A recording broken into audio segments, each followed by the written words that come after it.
Bonjour à toutes, bonjour à tous, c'est Réa pour La Voix du Soignant. On se retrouve aujourd'hui pour parler d'une des sphères du prendre soin de soi. Parce que le prendre soin de soi, c'est tellement vaste qu'on ne sait même pas ni par où ça commence, ni par où ça finit. Et finalement, qu'est-ce que ça veut dire de manière pratique dans notre quotidien de mettre en place, de faire pour nous-mêmes. Voilà, c'est un petit peu de ça que j'avais envie de vous parler aujourd'hui. C'est parti!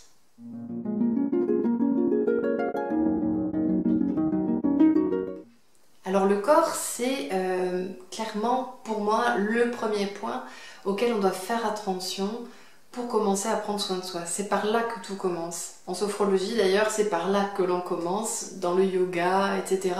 C'est vraiment des pratiques aujourd'hui qui se sont beaucoup multipliées, qui nous invitent à revenir à nous, à revenir à l'intérieur de nous et à ressentir notre corps. Alors c'est pas toujours très confortable comme situation, mais pourtant, c'est quelque chose qui est vraiment, je dirais, indispensable comme première étape. Juste parce que le corps, c'est un véhicule qui contient énormément d'informations sur notre vécu actuellement, sur les émotions qui nous traversent quotidiennement. C'est vraiment le recueil de données de notre état actuel. Et souvent, ce corps est réduit à une machine biologique, à un outil qui permet finalement de nous transporter, presque de transporter notre tête, comme si finalement la seule chose qui compterait dans notre corps, c'est notre esprit, parce que là, il se passe des choses. Là, il y a de la, vous voyez, il y a de la matière grise, donc ça réfléchit, donc là, c'est intéressant. Et je trouve ça assez dommage, parce que finalement, notre corps est souvent négligé et, on va dire, traité un peu en dernière roue du carrosse. Et c'est dommage parce que vraiment c'est là où se passe un maximum de choses et là où il y a un maximum d'informations. Je sais pour l'avoir vécu que quelquefois m'arrêter 5 minutes, juste respirer et observer ça et me dire allez, je suis en toute honnêteté avec moi-même dans cet instant-là. Des fois, j'ai eu des larmes qui sont montées, j'ai pas compris pourquoi elles étaient là, j'ai pas compris rationnellement qu'est-ce qu'elles voulaient venir m'expliquer. Du coup, je ne me suis pas jugée, je les ai juste laissées sortir et je me suis juste dit que peut-être que c'était une pression, quelque chose que mon corps avait besoin de laisser sortir. Et après tout, pourquoi pas? Pourquoi pas laisser son corps s'exprimer juste 5 minutes et pleurer s'il en a le besoin et surtout si on lui en laisse l'espace. Comme le fait de prendre le temps de se réjouir ou de fêter une bonne nouvelle. Mais c'est important d'être dans ce rapport à la sensorialité de notre corps, c'est-à-dire un sens qui est dans la corporalité. C'est quelque chose dont on ne parle pas vraiment souvent. On parle des 5 sens comme d'un truc enfantin, de quand on était petit, c'était important, les 5 sens, la journée du goût, enfin vous voyez les trucs un petit peu comme ça. Et du coup on le laisse un petit peu de côté, alors que c'est une véritable... ce qui va vraiment nourrir notre corps va être une nourriture pour notre esprit aussi. Donc le corps n'est absolument pas déconnecté des émotions que l'on ressent, donc c'est important par rapport aux 5 sens, par exemple, d'y amener... des choses qui font plaisir à voir, des choses qui nous font plaisir à entendre, qui font du bien à notre mental finalement, de sentir de bonnes odeurs, vraiment d'être dans dans ce contact à soi, dans ce qu'il y a de plus positif et dans ce qui nous permet de goûter, de toucher, de ressentir vraiment intérieurement. Il y a le schéma corporel, qui est le sentiment que chacun a de son propre corps, qui évolue au fil du temps évidemment, et sur lequel par moment on peut peut-être prendre un petit peu de recul et se regarder évoluer corporellement. Il y a des personnes qui ont vachement de mal à se voir évoluer corporellement parce qu'elles ont par exemple été opérées et il y a eu une cicatrice ou elles ont été opérées ou amputées d'une part d'elles-mêmes. Il y a aussi les pertes de cheveux, typiquement pendant la chimiothérapie. Il va y avoir aussi tous ces régimes qui vont faire qu'on va perdre du poids ou alors au contraire avec des effets émotionnels ou des expériences de vie qui vont faire qu'on va prendre du poids et notre image le schéma corporel que l'on a dans notre esprit va avoir du mal quelquefois à suivre. Donc c'est important de prêter attention à l'évolution de notre corps en fonction de la situation dans laquelle on est. Le corps, c'est vraiment un vécu, quoi. C'est un support, en fait. C'est vraiment l'espèce de recueil de nos vécus, des traces émotionnelles, des ressentis, de tout un contenu aussi de notre psychologie, en fait, de tout ce qui va se traduire dans notre corps. On somatise pas pour la forme, quoi. On somatise parce qu'on a vraiment des choses intérieurement qui se jouent et qui vont aller jusqu'à perturber le fonctionnement de notre corps. Quand on est dans le burn-out, dans la dépression, vous avez vu, il y a une espèce de déni des signaux que nous envoie notre corps.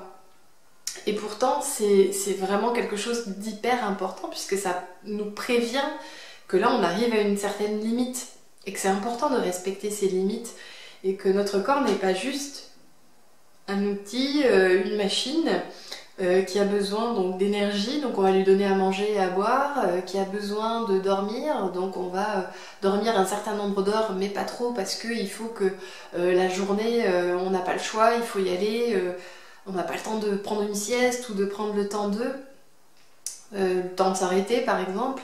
Et le corps, en fait, c'est pas que ça, c'est pas que cet aspect matériel, c'est aussi l'aspect affectif et émotionnel, dans la sensorialité vraiment du corps. Donc en fait, moi je vous invite vraiment à vous observer, en fait, à vous regarder un petit peu dans la glace, parce que même si c'est pas très confortable, ça fait partie de l'apprentissage de soi. De comment je me vois, comment je me sens dans ce que je vois. Est-ce que ça me convient? Si ça ne me convient pas, pourquoi je suis pas à l'aise avec le reflet dans la glace? Et c'est de se voir aussi évoluer. C'est-à-dire que rien n'est figé dans ce corps d'aujourd'hui et qu'il va être appelé à évoluer quoi qu'il arrive. Dans ce qu'on peut observer de notre corps, il y a, au-delà du mouvement, qui est très important dans la fluidité de nos mouvements, dans la spontanéité de nos mouvements, il y a aussi la respiration. La respiration, c'est un type de mouvement qui est le mouvement respiratoire et qui va être assez intéressant d'observer, de prendre le temps de s'observer respirer. On pense à tort que c'est pas très intéressant d'observer notre respiration, alors que c'est fondamental parce que c'est ce qui nous permet de vivre. On n'a pas besoin d'y réfléchir 107 ans pour que ça se fasse, ça se fait tout seul. Donc c'est quelque chose envers lequel on peut ressentir de la gratitude parce que la respiration, elle nous permet d'être là, en vie, et on n'a pas besoin de s'en occuper. Mais si on prend le temps de l'observer, on va se rendre compte que notre respiration n'est pas la même à tout le temps et qu'elle va varier en fonction des expériences qu'on est en train de vivre.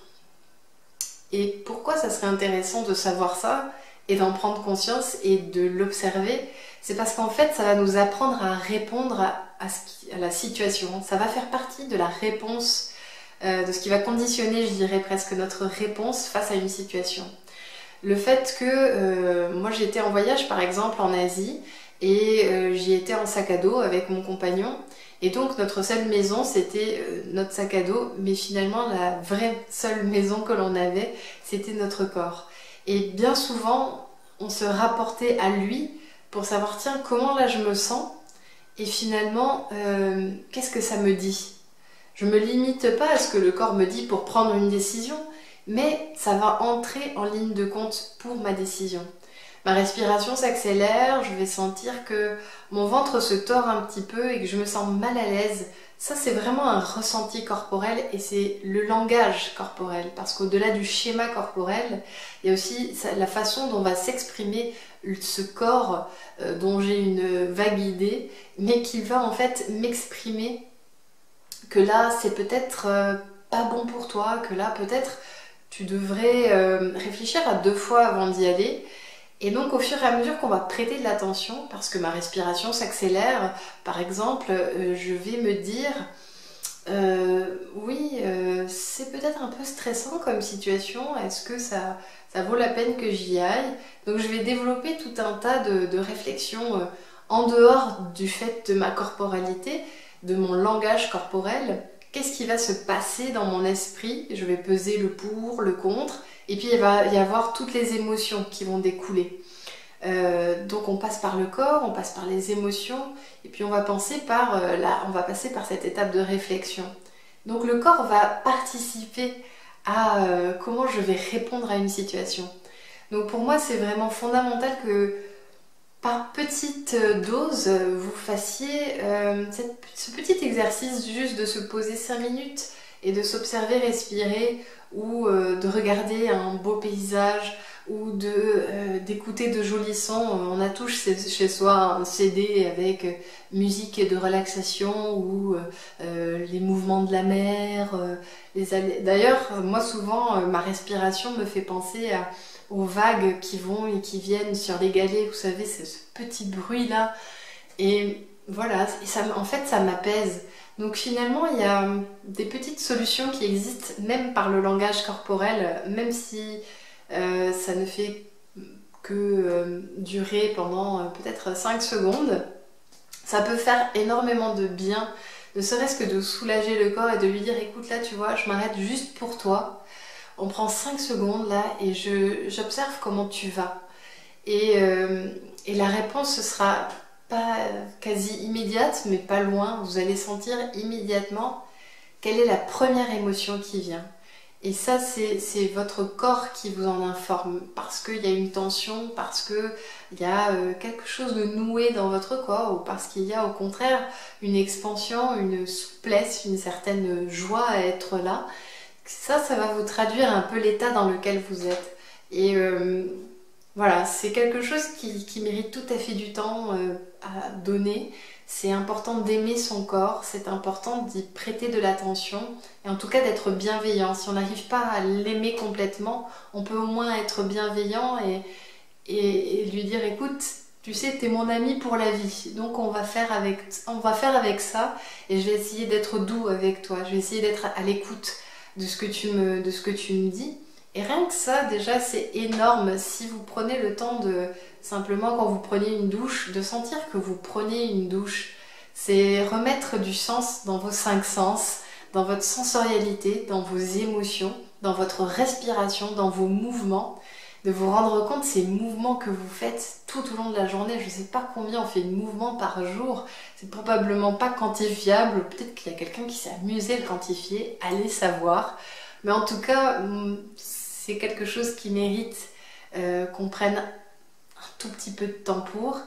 Donc je dirais que c'est à peu près tout pour l'idée du corps dans le prendre soin de soi, dans la globalité de se prendre soin de soi. Et puis je conclurai en disant que si vous partez à la conquête de votre corps, en tout cas à la reconquête peut-être de votre corps, vous allez aussi reconquérir, redécouvrir une certaine facette de votre esprit que peut-être vous mettez un petit peu trop de côté et qui pourtant mériterait un peu plus d'attention. Voilà, j'espère que cette vidéo vous a plu. En tout cas, si c'est le cas, n'hésitez pas à la liker, la partager. Allez sur YouTube pour voir un petit peu mes autres vidéos qui commencent l'air de rien à grandir. Et en plus, vous êtes une communauté extraordinaire. Je veux dire, on est déjà à plus de 400 abonnés sur ma page Facebook. Donc si vous voulez en être, j'ai envie de vous dire, vous êtes les bienvenus. Donc voilà, prenez soin de vous, écoutez-vous et à la semaine prochaine. Bye!